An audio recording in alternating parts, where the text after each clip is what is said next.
السلام علیکم مائی YouTube family, کیسے ہیں آپ سب لوگ؟ امید کرتی ہوں سب لوگ خیریت سے ہوں گے۔ آج کی جو ہماری ویڈیو ہے وہ ہمارا سلسلہ محرم سے ریلیٹڈ ہے۔ حضرت امام حسن کی کنیت اور لقب کے متعلق کچھ احادیث میں کچھ روایات میں موجود ہیں چیزیں جو کہ میں آپ کے ساتھ شیئر کروں گی۔ تو آج کی ویڈیو سٹارٹ کرتے ہیں۔ علماء کا اس بات پر اتفاق ہے کہ جو فضیلت ازروع نسب کے حسنین کو حاصل ہے کسی دوسرے کو نہیں۔ نسب آپ کا اظہر من الشمس ہے، کنیت آپ کی ابو محمد ہے، القاب آپ کے نکی، تقی، زکی، طیب، سبت، ولی اور اکثر و اشہر القاب سید ہے۔ جیسا کہ آپ کی فضیلت کی حسن آپ کا وہ ہے کہ روایت کیا حضرت انس بن مالک نے کہ کوئی شخص مشابہ تر حضرت محمد صلی اللہ علیہ وآلہ وسلم سے سوائے امام حسن کے نہ تھا۔ حسین رضی اللہ عنہ کی رسول اکرم صلی اللہ علیہ وآلہ وسلم سے مشابہت۔ حضرت علی رضی اللہ عنہ سے روایت ہے کہ حضرت حسن رضی اللہ عنہ سر سے سینہ تک رسول خدا کے مشابہ تھے اور حسین سینہ سے نیچے پاؤں تک رسول خدا کے مشابہ تھے۔ شیخ عبدالحق محدث دہلوی رحمۃ اللہ علیہ اپنے رسالے میں آپ کے بارے میں روایت نقل کرتے ہیں کہ سید دو عالم کی وفات کے بعد جو شخص آپ کو خواب میں دیکھنا بیان کرتا اور زندگی میں اس نے رسول خدا کو دیکھا نہ ہوتا، جب خواب میں دیکھنا رسول خدا کا بیان کرتا تو صحابہ اکرام رضی اللہ عنہ تشبیہ جمال جہاں آرا اسے سوال کرتے، اگر وہ شخص امام حسن سے مشابہ بیان کرتا تو یقین کر لیتے، ورنہ یقین نہ۔ ابو بکر صدیق رضی اللہ عنہ نماز پڑھا کر مسجد سے باہر نکلے جب حضرت علی بھی ان کے ساتھ تھے۔ حضرت صدیق اکبر نے امام حسن کو دیکھ کر بچوں میں کھیل رہے تھے تو صدیق اکبر نے امام حسن کو اپنے کندھے پر اٹھا لیا اور فرمایا، یہ لڑکا حضور کے مشابہ ہے اور اے علی تمہارے مشابہ نہیں ہے۔ حضرت علی تبسم فرماتے تھے۔ حضرت حسن کا حلیہ آپ کا سفید رنگ، سرخی مائل، آنکھیں سخت سیاہ آنکھیں حسن خوبی کو دوبالا کرتی ہیں، رخسار شریف نرم و نازک، سینہ مبارک سے زیر ناف باریک خط بالوں کا تھا، اس کو دقیق الاسرا کہتے ہیں۔ ریش مبارک آپ کی گھنی تھی، سر مبارک کے بال مونڈوں تک تھے، گردن مبارک کو گویا چاندی کی سراہی تھی، آپ کے اعضاء کے بند لمبے تھے، سینہ شریف فراخ تھا اور قد مبارک آپ کا نہ زیادہ لمبا تھا نہ زیادہ چھوٹا تھا، آپ کے جمال میں نمکینی تھی، چہرہ مبارک آپ کا خوبصورت تھا، بدن مبارک آپ کا نیک اور موزوں تھا، بالوں کو آپ و سما سے خضاب و سما اور مہندی ملا کر کرتے ہوں گے، کیونکہ سیاہ خضاب کی حدیث میں ممانعت وارد ہوئی ہے۔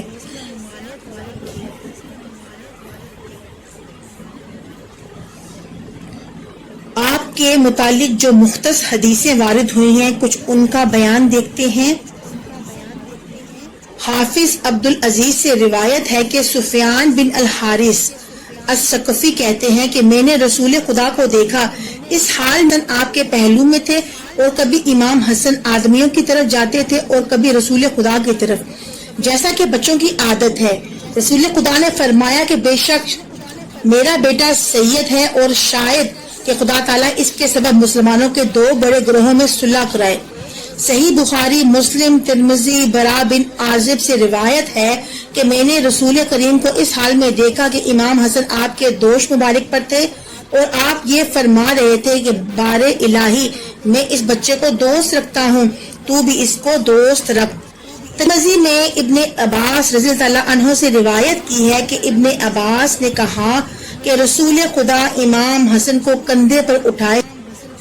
ایک شخص نے کہا، اے لڑکے تو اچھی سواری پر سوار ہے، تو نبی کریم صلی اللہ علیہ وآلہ وسلم نے فرمایا، یہ بچہ بھی اچھا سوار ہے۔ ان سے روایت ہے کہ نبی کریم ہمیں نماز پڑھا رہے تھے تو حضرت جبکہ سجدے میں تھے، امام حسن بچپن کی حالت کی وجہ سے آپ کی پشت پر سوار ہو گئے۔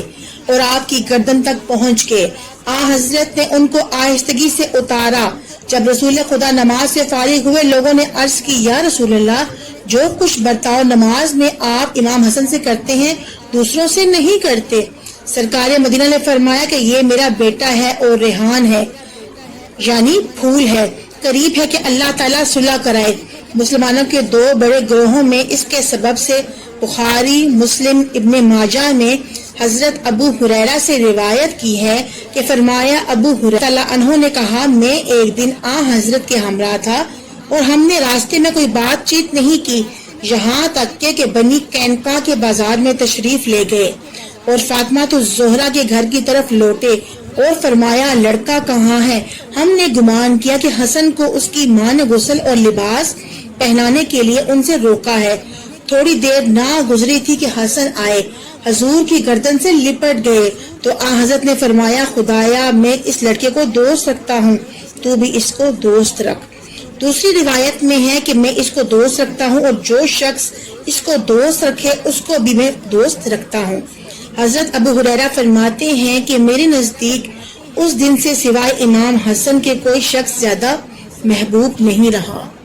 امام احمد، نسائی، بغوی، طبرانی، حاکم و بہقی نے عبداللہ بن شداد بن الحاد سے اس نے اپنے باپ سے روایت کی ہے کہ رسول خدا نماز مغرب یا نماز عشاء کے لیے مسجد میں تشریف لائے، امام حسن ہمراہ تھے، تو آپ امام حسن کو بٹھا کر نماز میں مشغول ہو گئے تو حضرت نے سجدہ دراز کیا۔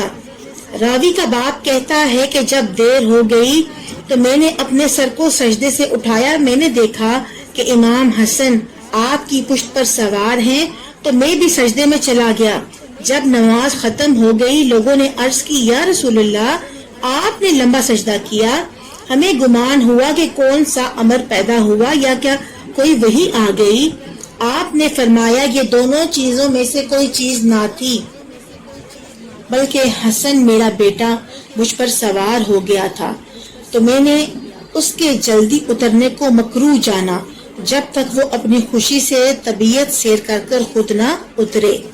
ابن عساکر نے حضرت حذیفہ رضی اللہ تعالیٰ عنہ سے روایت کی کہ یا رسول اللہ نے فرمایا، اے لوگو، حسن بن علی رضی اللہ تعالیٰ عنہ کو اللہ تعالیٰ نے اس قدر بزرگی عطا فرمائی ہے کہ کسی دوسرے کو اولاد آدم سے عطا نہیں فرمائی مگر یوسف بن یعقوب بن اسحاق علیہ السلام کو۔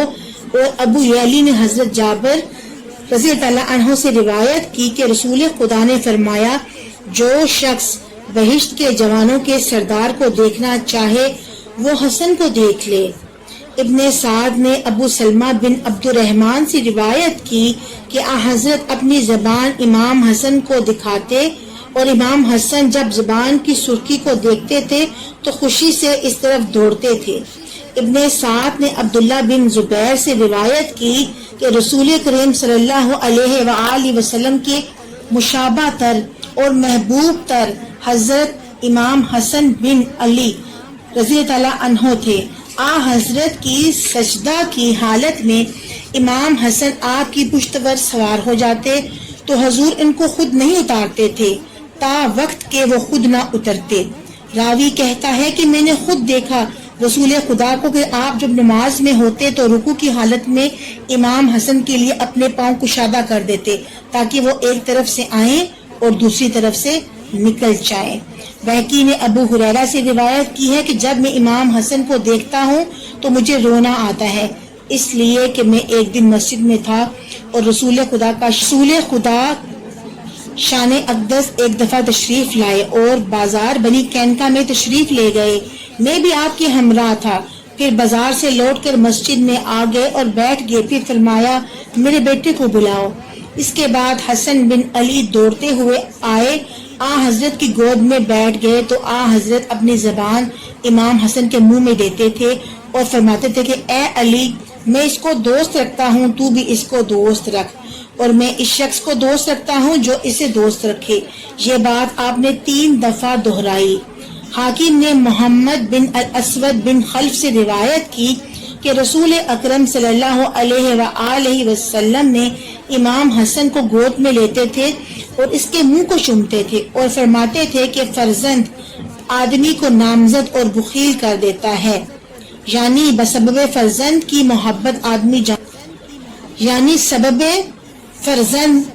محبت آدمی جان و مال کو عزیز رکھتا ہے۔ حاکم نے زبیر بن العمر سے روایت کی ہے کہ ایک روز امام حسن خطبہ فرما رہے تھے تو ایک شخص، قبیلوں کے نام اس طرح سے ہیں، شنوا بڑا قبیلہ ہے۔